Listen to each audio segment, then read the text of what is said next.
ETV news కు స్వాగతం. ముఖ్యాంశాలు. ఏపీలో ఏకపక్షంగా ఎన్నికల సంఘం వైఖరి. ప్రతిపక్షాల ఓట్లు తొలగించాలంటున్న వైకాపా నేతలపై చర్యలు శూన్యం. ఫిర్యాదులపైన ఈసీ మౌనం. పోలవరం అంచనాల్లో భారీగా కోత. 31,000 కోట్లతో కేంద్ర జల సంఘం తాజా సిఫారసు. 1,000 కోట్లు నష్టపోతున్న చోద్యం చూస్తున్న సీఎం జగన్. భారీ శబ్దంతో కుంగిన మేడగడ్డ బ్యారేజ్. హుటాహుటిన జలాశయం ఖాళీ చేయిస్తున్న ఇంజనీర్లు. తెలంగాణ మహారాష్ట్ర మధ్య నిలిచిన రాకపోకలు. భారాసకు కాంగ్రెస్ పోటీయే కాదన్న కేటీఆర్. కేంద్రానిది కక్షపూరిత ధోరణి అని ఆరోపణ. తనకు సీఎం కావాలనే పిచ్చి కోరిక లేదని స్పష్టీకరణ. దసరా తర్వాతే కాంగ్రెస్ మలివిడత అభ్యర్థుల ప్రకటన. చిక్కుముడి ఉన్న సీట్లపై రాహుల్దే తుది నిర్ణయం. ఢిల్లీలో 6 గంటల పాటు సాగిన చర్చలు. ఎట్టకేలకు ఈజిప్టు నుంచి గాజాకు మానవతా సాయం. 20 ట్రక్కులకు అనుమతి. హమాస్ పై దాడులు ఉధృతం చేస్తామన్న ఇజ్రాయెల్ సైన్యం. వన్డే ప్రపంచ కప్ లో శ్రీలంక బోణి. నెదర్లాండ్స్ పై 5 వికెట్ల తేడాతో గెలుపు. ఇంగ్లాండ్ పై 229 పరుగుల తేడాతో దక్షిణాఫ్రికా విజయం.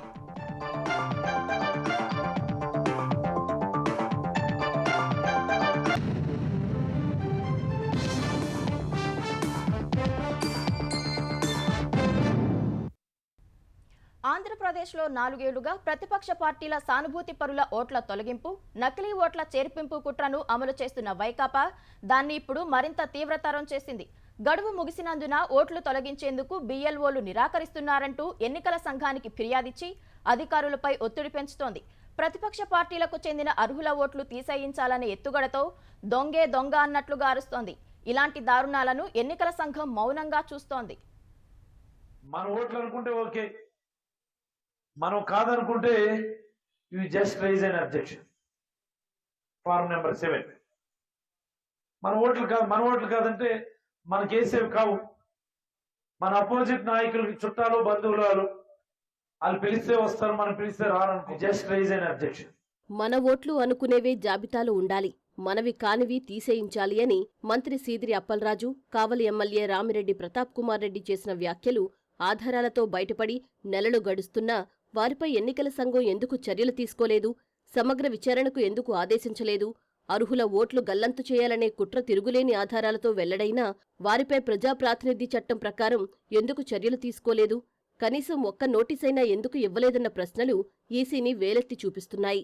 పర్చూరు నియోజకవర్గంలో ఓట్ల తొలగింపు కోసం తప్పుడు సమాచారంతో ఫారం 7 దరఖాస్తులు పెట్టిన వైకాపా నాయకులపై తెలుగుదేశం ఎమ్మెల్యే ఏలూరి సాంబశివరావు ఫిర్యాదులిచ్చినా ఎందుకు పట్టించుకోలేదు, చివరికి ఆయన హైకోర్టును ఆశ్రయిస్తే తప్ప బాధ్యులపై ఎందుకు కేసులు నమోదు చేయలేదు, విశాఖపట్నం తూర్పులో 40,000 ఓట్లు తీసేశారని ఎమ్మెల్యే వెలగపూడి రామకృష్ణబాబు ఫిర్యాదుపై పట్టించుకోకపోవడం వల్లే ఆయన హైకోర్టు వరకు వెళ్లాల్సొచ్చింది. ఉరవకొండలో ఓట్ల తొలగింపుపై ఎమ్మెల్యే పయ్యావుల కేశవ్ ఢిల్లీ వెళ్లి కేంద్ర ఎన్నికల సంఘం ప్రధాన కమిషనర్కు ఫిర్యాదిస్తే తప్ప ఆ అక్రమాలపై ఎందుకు కదల్లేదు? ఈ ప్రశ్నలకు ఈసీ సమాధానాలు చెప్పగలదా? గతంలో ప్రభుత్వ ఉపాధ్యాయులు బూత్ స్థాయి అధికారులుగా ఉండేవారు. వారి బదులు గ్రామ, వార్డు, సచివాలయ ఉద్యోగులను ఎన్నికల సంఘం బియ్యాలువోలుగా నియమించింది. వారంతా వైకాపా హయాంలో నియమితులైన వారు కావడంతో ఓటర్ల జాబితాలన్నీ వైకాపాకు అనుకూలంగా రూపొందేలా మంత్రులు, ఎమ్మెల్యేలు వారిపై ఒత్తిళ్లు తెస్తున్నారు. ఒకవైపు ఇలాంటి కుట్రలన్నీ అమలు చేస్తూ మరోవైపు అందరి దృష్టి మళ్లించేలా ప్రతిపక్షాలపై ఆరోపణలు చేస్తూ ఎన్నికల సంఘానికి తప్పుడు ఫిర్యాదులు చేస్తున్నారు. ఏపీలో జనాభా పెరుగుదలకు తగ్గట్లుగా ఓటర్లు పెరగలేదని, నకిలీ ఓట్లు ఎక్కువగా ఉన్నాయని, వీటిపై సమగ్ర విచారణ జరపాలంటూ ఎమ్మెల్యే పేర్ని నాని నెల రోజుల కిందట ఎన్నికల సంఘానికి ఫిర్యాదు చేశారు. 2019 ఎన్నికలకు ముందు తెలుగుదేశం 60 లక్షల ఓట్లు చేర్పించిందని, ఇప్పుడు ఆచూకీ లభించిన వారి ఓట్లు, నకిలీ ఓట్లు అన్నీ అవేనని, మరణ ధృవీకరణ పత్రాలు లేకపోయినా బీఎల్ఓలు గుర్తించిన ఓట్లు తొలగించాలని ఇటీవలే అధికార పార్టీ ఎమ్మెల్యేలు ఫిర్యాదు చేశారు. ఆంధ్రప్రదేశ్లో 4.5 ఏళ్లుగా వైకాపాయే అధికారంలో ఉంది. నిజంగా తెలుగుదేశం నకిలీ ఓట్లు చేర్పించుంటే ఇన్నాళ్లుగా వాటిని ఉంచుతారా? ఒక్క నియోజకవర్గంలోనైనా రుజువులు ఎందుకు చూపించలేకపోయారు? ప్రతిపక్షాల ఓట్లు తొలగించే ఎత్తుగడలో భాగంగానే ఇలాంటి ఫిర్యాదులు చేస్తూ ఉండటం వాస్తవం కాదని ఈసీ చెప్పగలదా? ఓటరు నమోదు, తొలగింపు, ఓటుకు ఆధార్ అనుసంధానం సహా ఇంటింటి సర్వేలోనూ వాలంటీర్లు పాల్గొన్నా ఒకరిద్దరిపై మినహా ఎన్నికల సంఘం చర్యలు తీసుకోలేదు. దీంతో ప్రతిపక్ష పార్టీల సానుభూతిపరుల ఓట్ల తొలగింపు, అధికార పార్టీకి అనుకూలంగా నకిలీ ఓట్ల చేర్పింపులో చాలా చోట్ల బూత్ స్థాయి అధికారులతో కలిసి కొందరు వాలంటీర్లే క్రియాశీలకంగా వ్యవహరించారు. వారిపై ఫిర్యాదులు అందినప్పుడే ఎన్నికల సంఘం కఠినంగా వ్యవహరించి ఉండుంటే ఓటర్ల జాబితాలో అవకతవకలకు ఆస్కారమే ఉండేది కాదు.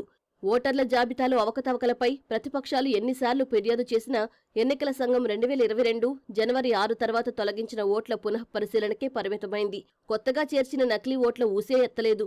ఇలా అధికార పార్టీ అక్రమాల పట్ల చూసి చూడనట్లు వ్యవహరించడం, ప్రతిపక్షాల ఫిర్యాదులను బుట్టదాఖలు చేయడం వల్ల ఓటర్ల జాబితాపై ప్రజల్లో నమ్మకం లేకుండా పోయింది. ఓటర్ల జాబితా మొత్తం వైకాపాకు అనుకూలంగా రూపొందితే ఇక ప్రజాస్వామ్యం ఎందుకు, ఎన్నికలు ఎందుకు? ఏ రాష్ట్రంలోనూ లేని విధంగా ఆంధ్రప్రదేశ్ ఓటర్ల జాబితా అక్రమాలు లోపాలమయంగా మారిపోవడానికి ఎన్నికల సంఘం వైఫల్యం, నిర్లక్ష్యమే కారణం కాదా? ఈ అక్రమాలు పూర్తిగా సరిదిద్దకుండా మరో వారంలో ముసాయిదా జాబితా విడుదలకు సిద్ధమవడం ప్రజాస్వామ్యానికి ద్రోహం చేయటం కాదా? ఈ ప్రశ్నలకు ఈసీ సమాధానం చెప్పగలదా? పోలవరానికి కేంద్రం అందించనున్న సాయంలో భారీ కోత పడే పరిస్థితి తలెత్తింది. 2019లో 55,656 కోట్ల రూపాయల అంచనాతో ప్రాజెక్టు నిర్మాణానికి సిఫార్సు చేసిన కేంద్ర జలసంఘం వాటిని బుట్టతాఖలు చేసింది. తాజాగా 31,625 కోట్లే ఇవ్వాలంటూ సిఫార్సులు చేసింది. అసలు గత సిఫార్సులు పక్కన పెట్టి కొత్తగా ఎందుకు జలసంఘం సిఫార్సు చేస్తోందో తెలియని పరిస్థితి. తద్వారా వేల కోట్ల రూపాయలు నష్టపోతున్నా ముఖ్యమంత్రి జగన్ చోద్యం చూస్తున్నారు. విభజన చట్టం హక్కులకు కేంద్రం తూట్లు పొడుస్తున్నా నిలదీసి అడిగే ధైర్యమే చేయడం లేదు. పోలవరం ప్రాజెక్టుకు జగన్ ప్రభుత్వంలో వరుస షాక్లు తగులుతున్నాయి. నిధుల విషయంలో కేంద్రం షాక్ ఇస్తున్నా సీఎం జగన్ చిరునవ్వులు చిందిస్తూనే ఉన్నారు. ఈ 4.5 కేంద్ర ప్రభుత్వాన్ని ఆయన గట్టిగా నిలదీసిన సందర్భమే లేదు. పోలవరం ప్రాజెక్టుకు తాజాగా కేంద్ర జల సంఘం 31,625 కోట్లకు అంచనాలు ఆమోదించింది. ఆ మేరకు సిఫార్సు చేస్తూ జలశక్తి మంత్రిత్వ శాఖకు నివేదించింది. ఆ అంకెలను మళ్లీ పరిశీలించేందుకు కేంద్రం రివైజ్డ్ కాస్ట్ కమిటీని ఏర్పాటు చేసింది. నవంబర్ 2 లోపు తన సిఫార్సులు అందించాలని సూచించింది. ఇప్పటికే ఒకసారి కేంద్ర జల సంఘం 2019లో తెలుగుదేశం ప్రభుత్వ హయాంలోనే పోలవరం అంచనాలకు ఆమోదించింది. తర్వాత 2020లో రివైజ్డ్ కాస్ట్ కమిటీ ఆ అంకెలను కొంత మార్చి సిఫార్సు చేసింది. ఆ మొత్తానికి పెట్టుబడి ఆమోదం ఇచ్చి మంత్రివర్గం ఆమోదిస్తే చాలు. అలాంటిది కేంద్రం మొత్తం ప్రక్రియను ఎందుకు మొదటికి తీసుకొచ్చింది? ప్రక్రియ తిరగతోడుతూ ఉన్న జగన్ ఎందుకు మౌనముద్ర దాలుస్తున్నారు? పోలవరం అంచనాలను 2013-14 ధరల ప్రకారం కేంద్ర జల సంఘం పరిశీలించి ఆమోదించింది. తర్వాత రివైజ్డ్ కాస్ట్ కమిటీ కొంత కోత పెట్టి సిఫార్సు చేసింది. అందులో సాగు, తాగునీటి విభాగం కింద ఖర్చయ్యే 20,398 కోట్లకే కేంద్ర మంత్రిమండలి ఆమోదించి ప్రస్తుతం నిధులిస్తోంది. తర్వాత 2017-18 ధరల ప్రకారం నాటి రాష్ట్ర ప్రభుత్వం అంచనాలు సమర్పించింది. ఆ అంచనాలను కేంద్ర జల సంఘం పరిశీలించి 55,656.87 కోట్లకు ఆమోదం తెలిపింది. అందులో సాగు, తాగునీటి విభాగం కింద 51,095.96 కోట్లకు సిఫార్సు చేసింది. 2019 ఫిబ్రవరిలోనే ఈ అంచనాలు ఆమోదించింది. ఆ సిఫార్సులను పక్కన పెట్టి మళ్లీ పోలవరం ప్రాజెక్టుకు తాజా లెక్కల పేరుతో 31,625 కోట్లకే కేంద్ర జల సంఘం సిఫార్సు చేసింది. ఇందులో ప్రధాన డ్యాం భూసేకరణ, 41.15 మీటర్ల స్థాయికి అయ్యే పునరావాసం, 2 కాలువలకయ్యే ఖర్చు పేరుతోనే పరిశీలించి ఆమోదించింది. కేంద్ర సర్క్యులర్ లో ఎక్కడా తొలిదశ నిధులన్న ప్రస్తావన లేదు. 2017-18 ధరలు ఆమోదించుకునేందుకు 5 ఏళ్లు గడిచిపోయింది. 2 కమిటీలు ఆమోదించినా కేంద్రం వాటిని పట్టించుకోకుండా ప్రక్రియను మొదటికి తీసుకొచ్చింది. అలాంటిది 41.15 మీటర్ల స్థాయి నుంచి 45.72 మీటర్ల స్థాయికి అవసరమయ్యే భూసేకరణ, పునరావాసం నిధులు తెచ్చుకోవాలంటే ఎన్నేళ్లు పడుతుంది? మళ్లీ కేంద్ర జల సంఘం, రివైజ్డ్ కాస్ట్ కమిటీ ఎప్పటికి సిఫార్సులు చేస్తాయి? 2వ దశ పునరావాసానికి వేల కోట్లు మళ్లీ ఎప్పటికి తెచ్చుకోగలుగుతాం? విభజన చట్టంలోనే పోలవరం ప్రాజెక్టును జాతీయ ప్రాజెక్టుగా ప్రకటించారు. పూర్తి నిధులు కేంద్రమే భరిస్తామని చెప్పింది. విభజన చట్టానికి తూట్లు పొడుస్తున్న జగన్ కేంద్రంతో ఎందుకు పోరాడటం లేదు? చంద్రబాబు మానసికంగా చాలా బలంగా ఉన్నారని తెలుగుదేశం జాతీయ ప్రధాన కార్యదర్శి నారా లోకేష్ తెలిపారు. ఆయన ఎనర్జీ ఎక్కడా తగ్గలేదని, కొన్ని వైద్య పరీక్షలు చేయాల్సి ఉందని తెలుగుదేశం విస్తృత స్థాయి సమావేశంలో నాయకులతో చెప్పారు. వైద్య కారణాలతో తాను బయటకు రానని, 4 రోజులు ఆలస్యమైనా స్వచ్ఛంగా బయటకు వస్తానని చంద్రబాబు తనకు చెప్పినట్లు లోకేష్ వివరించారు. ఈ విషయంలో తనపై ఎలాంటి ఒత్తిడి తేవొద్దని చంద్రబాబు చెప్పారన్నారు. ములాఖత్కి వెళ్లినప్పుడు కుటుంబం గురించి కాకుండా నాయకులు, కార్యకర్తలు ఎలా ఉన్నారని అధినేత అడుగుతున్నారని లోకేష్ తెలిపారు. ఓట్ల తొలగింపు, పార్టీ సంస్థాగత నిర్మాణం, నిజం గెలవాలి అనే అంశాల వ్యూహాలపై విస్తృత స్థాయి సమావేశంలో తెలుగుదేశం నేతల మధ్య అంతర్గతంగా చర్చ జరిగింది. ఎన్నికలకు 5 నెలల సమయమే ఉందన్న లోకేష్ కొంతమంది నేతల పనితీరు ఇంకా మారాలని స్పష్టం చేశారు. కొందరి కోసం పార్టీ భవిష్యత్తును పణంగా పెట్టలేమన్నారు. చంద్రబాబు అరెస్టుకు నిరసనగా ఆంధ్రప్రదేశ్లో ఆందోళనలు కొనసాగుతున్నాయి. చంద్రబాబు అరెస్టును ఖండిస్తూ పల్నాడు జిల్లా దాచేపల్లి నుంచి భట్రుపాలెం వరకు బైక్ ర్యాలీ నిర్వహించారు. ర్యాలీ తర్వాత చంద్రబాబు క్షేమం కోసం శ్రీ లక్ష్మీ నరసింహస్వామి సన్నిధిలో పూజలు నిర్వహించారు. చంద్రబాబు ఆయురారోగ్యాలతో ఉండాలని తెలుగుదేశం నేత చింతమనేని ప్రభాకర్ ఏలూరు సౌభాగ్యలక్ష్మి ఆలయంలో పూజలు చేశారు. అనంతరం ఆలయం బయట బాబుతో మేము అంటూ కరపత్రాలు ప్రదర్శిస్తూ నిరసన తెలిపారు. చంద్రబాబుకు మద్దతుగా శ్రీకాకుళం జిల్లా రణస్థలం నుంచి కార్యకర్తలు చేపట్టిన సైకిల్ యాత్ర చిత్తూరు జిల్లా కుప్పం నియోజకవర్గం చేరుకుంది. శాంతిపురం, కుప్పం మండలాల్లో నాయకులు ఘన స్వాగతం పలికారు. బాబు కోసం మేము సైతం అంటూ వారు 90 నియోజకవర్గాల్లో పర్యటించారు. చంద్రబాబుని వెంటనే విడుదల చేయాలని కోరుతూ మంగళగిరి మండలం కృష్ణాయపాలెంలో రైతులు కాగడాల ప్రదర్శన నిర్వహించారు. తుళ్లూరు, వెంకటపాలెం, అనంతవరం గ్రామాలలో రైతులు కొవ్వొత్తుల ప్రదర్శన నిర్వహించారు. అనంతవరంలో ప్రత్యేక పూజలు చేశారు. తాడికొండలో మోకాళ్లపై నుంచొని తెలుగుదేశం పార్టీ నేతలు నిరసన తెలిపారు.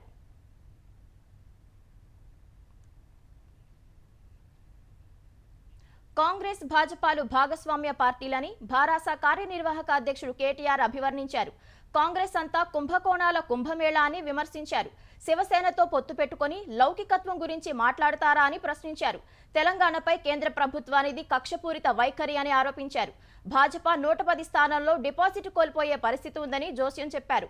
కేసీఆర్పై ప్రజలకు అచంచల విశ్వాసం ఉందన్న కేటీఆర్ తనకేమీ సీఎం కావాలనే పిచ్చి కోరిక లేదన్నారు.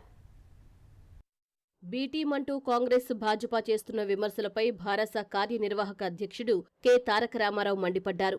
మీడియా ప్రతినిధులతో ఇష్టాగోష్ఠిగా మాట్లాడిన కేటీఆర్ ప్రతిపక్ష పార్టీలపై వ్యంగ్యాస్త్రాలు సంధించారు. శివసేనతో అధికారం పంచుకుని పనిచేస్తున్న కాంగ్రెస్ ఇక్కడకు వచ్చి లౌకికవాదులమని చెబితే ఎలా అని ప్రశ్నించారు. కాంగ్రెస్కి 42 చోట్ల అభ్యర్థులే లేరని, అలాంటివారు 75 స్థానాల్లో ఎలా గెలుస్తారని కేటీఆర్ ప్రశ్నించారు. కాంగ్రెస్కి 6 సీఎం అభ్యర్థులు ఉన్నారు కానీ ఓటర్లు మాత్రం లేరని ఎద్దేవా చేశారు. ఆచరణాత్మకంగా ఉన్న హామీలనే ఇచ్చామని, అధికారంలోకి రాలేని వారు ఏమైనా చెప్పవచ్చన్నారు. 100 మంది ప్రాణాలు బలి తీసుకున్న సోనియా, రాహుల్ నాయకత్వాన్ని కోదండరాం అంగీకరిస్తే ఆయన విజ్ఞతకే వదిలేస్తామన్నారు. యుద్ధానికి ముందే భాజపా చేతులు ఎత్తేసిందని, ఆ పార్టీకి ఈసారి 110 చోట్ల డిపాజిట్ రాదని కేటీఆర్ వ్యాఖ్యానించారు. భాజపా పరిస్థితి చూస్తుంటే గతంలో వచ్చిన 1 సీటు వస్తుందో రాదో అని సందేహం కలుగుతోందన్నారు. 119 నియోజకవర్గాల్లోనూ ఈటెల రాజేందర్ పోటీ చేయాలేమో అని ఎద్దేవా చేశారు. ఈటెల హుజూరాబాద్లో ఓడిపోతారని కేటీఆర్ జోస్యం చెప్పారు.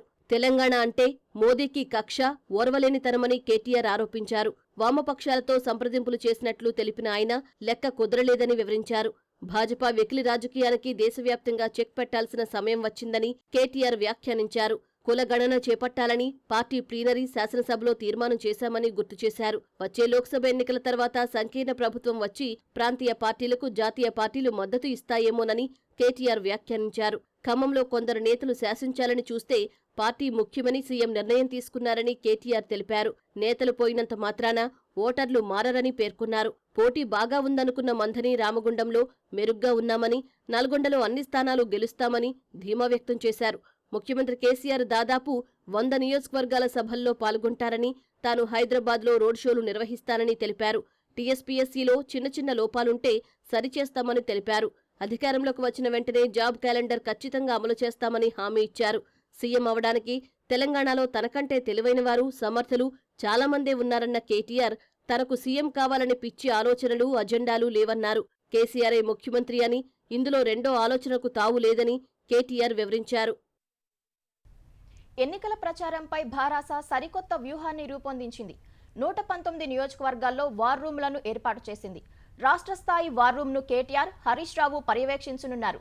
ఎన్నికల మేనిఫెస్టో, 9.5 ఏళ్ల అభివృద్ధి, సంక్షేమం, ఇతర ప్రచార అస్త్రాలను ఇంటింటికి చేరేలా వార్ రూమ్లో కసరత్తు జరుగుతోంది. విపక్షాల విమర్శలను తిప్పికొట్టేందుకు సోషల్ మీడియాను విస్తృతంగా వినియోగించనున్నారు. వార్ రూమ్ ప్రతినిధులతో నేడు తెలంగాణ భవన్లో కేటీఆర్ సమావేశం కానున్నారు. ఎన్నికల ప్రచారంలో గులాబీ పార్టీ కొత్త వ్యూహాలకు శ్రీకారం చుట్టింది. నియోజకవర్గాల వారీగా వార్ రూమ్లను ఏర్పాటు చేసింది. నియోజకవర్గ ఇన్ఛార్జి నేతృత్వంలోని ఒక్కో వార్ రూమ్ లో 350 మందిని నియమించింది. కేటీఆర్, హరీష్ రావు పర్యవేక్షణలోని రాష్ట్ర స్థాయి వార్ రూమ్ లో అవసరమైన ప్రణాళికలను సిద్ధం చేస్తారు. మేనిఫెస్టోను ప్రతి ఓటరుకు చేరేలా ప్రచారం నిర్వహిస్తారు. 9.5 ఏళ్లలో జరిగిన అభివృద్ధి, సంక్షేమ పథకాలతో పాటు ప్రచారాస్త్రాలను ప్రజల్లోకి తీసుకెళ్లేలా వార్ రూమ్ కార్యక్రమాలు జరగనున్నాయి. ప్రతి బూత్ లోని మెజార్టీ ఓట్లు పడేలా భారస ప్రత్యేక వ్యూహాలను తయారు చేసింది. తెలంగాణలోని 3,17,00,000 ఓటర్లను 4 కేటగిరీలుగా గులాబీ పార్టీ విభజించింది. కార్యకర్తలు ఖచ్చితంగా భారాసకే ఓటు వేస్తారని భావించేవారు ఏ కేటగిరీలో ఏ పార్టీకి వేయాలో తేల్చుకోలేని ఓటర్లను బి కేటగిరీగా విభజించింది. భారాసపై కోపంతో ఉన్న ఓటర్లను సి కేటగిరీ కింద, ఇతర పార్టీల కార్యకర్తలు భారాసకు ఓటు వేయరని భావించే వారిని డి కేటగిరీలో చేర్చింది. ఒక్కో కేటగిరీ ఓటర్లకు ఒక్కో ప్రత్యేక వ్యూహాన్ని అమలు చేయనున్నారు. 4 కేటగిరీల ఓటర్లను వివిధ స్థాయిల్లో ఒప్పించి తమ వైపు తిప్పుకునేందుకు ఎలాంటి అస్త్రాలు అవసరమో వార్ రూమ్ లో నిర్ణయిస్తారు. వార్ రూమ్ ప్రతినిధులతో తెలంగాణ భవన్లో నేడు కేటీఆర్ సమావేశం కానున్నారు. పోలింగ్ ముగిసే వరకు ఎలా వ్యవహరించాలో కేటీఆర్ దిశానిర్దేశం చేయనున్నారు. ఇప్పటికే 3 అంచెల ప్రచార వ్యూహాలను అమలు చేస్తున్న భారస సోషల్ మీడియాను విస్తృతంగా వినియోగించుకునేలా ప్రణాళికలు చేస్తోంది. మేనిఫెస్టో, ఇతర ప్రచారాస్త్రాలు, సానుకూల అంశాలను సామాజిక మాధ్యమాల ద్వారా ప్రచారంలోకి తీసుకెళ్లనున్నారు. విపక్షాల విమర్శలు, ఆరోపణలను సామాజిక మాధ్యమాల్లోనే తిప్పికొట్టేలా వ్యూహాన్ని రచించారు. తెలంగాణ అసెంబ్లీ ఎన్నికలకు కాంగ్రెస్ టికెట్ల ఖరారు వ్యవహారం తుది దశకు చేరింది. దసరా పండుగ అనంతరం అభ్యర్థుల మలి జాబితా వెలువడే అవకాశాలున్నాయని పార్టీ వర్గాలు తెలిపాయి. మొత్తం 119లో 4-5 నియోజకవర్గాలపైనే చిక్కుముడి పడినట్లు సమాచారం. ఈ స్థానాల్లో సీనియర్ నేతలు టికెట్ల కోసం గట్టిగా పట్టుపడుతున్నారని తెలుస్తోంది. ఇతర నేతలు కూడా టికెట్లు ఆశిస్తున్నందున తెలంగాణ స్క్రీనింగ్, కేంద్ర ఎన్నికల కమిటీలు ఎటూ తేల్చుకోలేకపోయినట్లు సమాచారం. పార్టీ అగ్రనేత రాహుల్ గాంధీ దృష్టికి తీసుకెళ్లి ఈ స్థానాల అభ్యర్థులను ఖరారు చేయనున్నారు. 55 స్థానాల అభ్యర్థులతో తొలి జాబితా విడుదల చేసిన కాంగ్రెస్ పార్టీ రెండో జాబితా విషయంలో తీవ్ర కసరత్తు చేస్తోంది. వామపక్షాలకు కేటాయించే సీట్లు, మలి జాబితా తయారీపై ఢిల్లీలో కాంగ్రెస్ జాతీయ ప్రధాన కార్యదర్శి కేసీ వేణుగోపాల్ నివాసంలో శనివారం సాయంత్రం 4 గంటల నుంచి రాత్రి 10 గంటల వరకు ముఖ్య నేతల సమావేశం కొనసాగింది. కాళేశ్వరం ఎత్తిపోతల్లోని మేడిగడ్డ లక్ష్మీ బ్యారేజీపై రాకపోకలు సాగించే వంతెన గత రాత్రి అకస్మాత్తుగా కుంగింది. గత రాత్రి భారీ శబ్దంతో బి బ్లాక్లోని 18, 20, 21 పిల్లర్ల మధ్య ఉన్న వంతెన అడుగుమేర కుంగింది. వెంటనే పరిశీలించిన నీటిపారుదల శాఖ ఇంజనీర్లు డ్యాం పరిసరాల్లో అలర్ట్ ప్రకటించారు. మహారాష్ట్ర, తెలంగాణ రాష్ట్రాల మధ్య బ్యారేజీ పైనుంచి రాకపోకలు నిలిపివేశారు. జయశంకర్ భూపాలపల్లి జిల్లా మహదేవపూర్ మండలంలో గోదావరి నదిపై లక్ష్మీ బ్యారేజీని 2019లో మేడిగడ్డ వద్ద నిర్మించారు. కాళేశ్వరం ఎత్తిపోతల్లో ఇది మొదటిది. 16.17 టీఎంసీల సామర్థ్యం ఉన్న బ్యారేజీలో శబ్దం వచ్చిన సమయానికి 10.17 టీఎంసీల జలాలు ఉన్నాయి. శబ్దం రావడంతో ప్రాజెక్టు కార్యనిర్వాహక ఇంజనీరు తిరుపతిరావు, సిబ్బంది పరిశీలన చేపట్టారు. మరికొన్ని శబ్దాలు రావడంతో జలాశయాన్ని ఖాళీ చేస్తున్నారు. మొత్తం 46 గేట్లు ఎత్తి నీటిని కిందకు వదులుతున్నారు. నీటిని కొంతవరకు ఖాళీ చేసి వంతెన కుంగిన ప్రాంతం దిగువన బ్యారేజీకి ఏమైనా నష్టం వాటిల్లిందా అనేది పరిశీలించనున్నారు. ఎల్ఎన్టీ గుత్తేదారులు ఇప్పటికే మేడిగడ్డకు చేరుకున్నారు. అసాంఘిక శక్తుల ప్రమేయం ఏదైనా ఉండొచ్చనే అనుమానంతో పోలీసులకు ఫిర్యాదు చేయాలని ఇంజనీర్లను ఆదేశించినట్లు రామగుండం ఇంజనీర్ ఇన్ చీఫ్ నల్లా వెంకటేశ్వర్లు తెలిపారు. ఆంధ్రప్రదేశ్లో ప్రభుత్వ ఉద్యోగులకు 2022 జూలై 1 నుంచి పెండింగ్లో ఉన్న డిఏను వైకాపా సర్కారు ప్రకటించింది. మూల వేతనంపై 3.64% డిఏను నవంబర్ జీతంతో కలిపి డిసెంబర్లో చెల్లిస్తామని పేర్కొంది. దసరా కానుకగా డిఏ ఇస్తామని సీఎం జగన్ చెప్పారు. అయితే పండుగకు డిఏ ప్రకటించినా ఆ ప్రయోజనాన్ని అందుకునేందుకు ఉద్యోగులు మరో 2 నెలలు ఆగాల్సిందే. పండుగకు ఎలాంటి ఆర్థిక ప్రయోజనాలు లేవు. బకాయిలను సైతం వచ్చే ఏడాది ఏప్రిల్ నుంచి 3 విడతల్లో చెల్లిస్తామని ప్రభుత్వం పేర్కొంది. అప్పటికి సాధారణ ఎన్నికలు వచ్చేస్తాయి. మిగతా 2 విడతల బకాయిలను ఆ తర్వాత వచ్చే ప్రభుత్వమే చెల్లించాల్సి ఉంటుంది. కొత్త డిఏతో కలిపి ఉద్యోగుల మొత్తం డిఏ 26.39% అయింది. 2022 జూలై నుంచి 2023 అక్టోబర్ 31 వరకు ఉండే బకాయిలను జీపీఎఫ్, పీఎఫ్ ఖాతాలకు 3 వాయిదాల్లో జమ చేయనున్నట్లు ప్రభుత్వం పేర్కొంది. సిపిఎస్ ఉద్యోగులకు సంబంధించిన డిఏ బకాయిలను 10% ప్రాన్ ఖాతాకు జమ చేసి మిగతా 90%ని 3 వాయిదాల్లో చెల్లించనున్నట్లు వెల్లడించింది. బకాయిలు చెల్లించే కాలంలో రిటైర్ అయ్యే వారికి పదవీ విరమణ ప్రయోజనాలతో కలిపి చెల్లించనున్నట్లు తెలిపింది. ప్రవళిక ఆత్మహత్య కేసులో శివరాం రాథోడ్కు నాంపల్లి కోర్టు పూచీకత్తు బెయిల్ మంజూరు చేసింది. ప్రవళిక ఆత్మహత్య చేసుకునేలా శివరాం ప్రేరేపించాడని చెప్పేందుకు సాక్ష్యాలు లేవని పేర్కొంటూ న్యాయస్థానం బెయిల్ మంజూరు చేసిందని అతడి తరఫు న్యాయవాది తెలిపారు. శుక్రవారం నాంపల్లి కోర్టులో లొంగిపోయేందుకు వచ్చిన శివరాం సరెండర్ పిటిషన్ను కోర్టు తిరస్కరించింది. అనంతరం పోలీసులు అతడిని అరెస్టు చేశారు. చిక్కడపల్లి పోలీసులు శనివారం శివరాంను నాంపల్లి కోర్టులో హాజరుపరచగా బెయిల్ లభించిందని అతడి న్యాయవాది కృష్ణ వివరించారు. ఇజ్రాయెల్ దాడులతో ధ్వంసమైన గాజాకు స్వల్ప ఊరట లభించింది. ఇజ్రాయెల్ అనుమతి ఇవ్వడంతో శనివారం మానవతా సాయంతో కూడిన ట్రక్కులు గాజాలోకి ప్రవేశించాయి. 2 వారాలుగా గాజాను నిర్బంధించిన ఇజ్రాయెల్ ఈజిప్ట్ వైపు నుంచి రఫా సరిహద్దు గుండా 20 వాహనాలను అనుమతించింది. అయితే నీరు, ఆహారం, నీడలేని గాజావాసులకు ఈ సాయం ఏమాత్రం సరిపోదని స్వచ్ఛంద సంస్థలు చెబుతున్నాయి. నిజానికి 3000 టన్నులకు పైగా సరుకులున్న 200కు పైగా ట్రక్కులు ఇంకా సరిహద్దుల్లో అనుమతి కోసం వేచి చూస్తున్నాయి. హమాస్, ఇజ్రాయెల్ మధ్య ఘర్షణ మొదలయ్యాక గాజాలోకి సహాయ సామాగ్రి చేరడం ఇదే మొదటిసారి. ఉద్రిక్తతకు ముందు గాజాలోకి రోజు 400 లారీల సరుకులు వచ్చేవి. మిలిటెంట్లు బందీలుగా ఎత్తుకెళ్లిన 200 మందిని విడిచిపెట్టేంత వరకు నిత్యావసరాల సరఫరాను పునరుద్ధరించబోమని ఇజ్రాయెల్ చెప్పింది. అయితే అంతర్జాతీయంగా వచ్చిన ఒత్తిడితో ఎట్టకేలకు అంగీకరించింది. మరోవైపు హమాస్పై తదుపరి దశ యుద్ధానికి సన్నాహకంగా దాడులు వేగవంతం చేయనున్నట్లు ఇజ్రాయెల్ సైన్యం తెలిపింది. ప్రతిష్టాత్మక గాంధీ శాంతి బహుమతి జ్యూరీలో నామినేటెడ్ సభ్యుడిగా మాజీ ఉపరాష్ట్రపతి వెంకయ్య నాయుడు నియామకానికి ప్రధాని మోదీ ఆమోదం తెలిపారు. ఈ మేరకు కేంద్ర మంత్రి కిషన్ రెడ్డి కార్యాలయం ప్రకటన విడుదల చేసింది. 1995లో గాంధీజీ 125వ జయంతి సందర్భంగా కేంద్ర ప్రభుత్వం గాంధీ శాంతి బహుమతి పేరుతో అవార్డు ఏర్పాటు చేసింది. ఈ అవార్డుకు ఎంపికైన వారికి ₹1 కోటి నగదుతో పాటు ప్రశంసాపత్రం, చేనేత వస్తువును అందజేస్తారు. ప్రధానమంత్రి ఈ జ్యూరీకి అధ్యక్షత వహిస్తారు.